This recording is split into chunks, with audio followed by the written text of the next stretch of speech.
What I bought in a book festival చూసేద్దాం రండి. ఎవరైతే ఈ వీడియో హిందూస్ చూస్తున్నారో మీ పిల్లలకి కొత్త బట్టలు కొనివ్వకపోయినా పర్లేదు, కానీ భగవద్గీత మాత్రం చదవడం నేర్పించండి.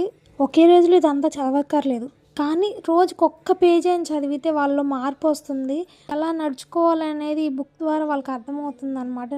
భగవద్గీత అనేది ఒక థెరపీలా పనిచేస్తుంది. నేను తీసుకున్న పబ్లికేషన్ అది ఒరిజినల్ కాకపోయినా వాళ్ళు రాసిన విధానం, వివరణ అనేది చాలా బాగుంది. ప్రతి శ్లోకానికి అర్థం రెండు ఇచ్చారు.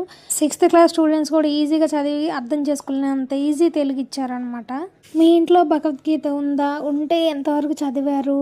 నేనైతే ప్రజెంట్ 4th అధ్యాయంలో ఉన్నాను.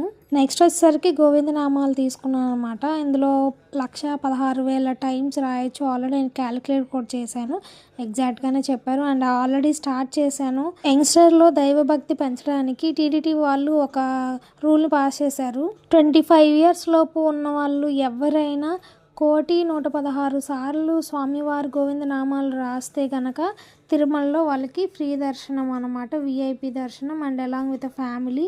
ఇంకొన్ని బుక్స్ పర్చేస్ చేశాను. I will share in next video. Thank you for watching.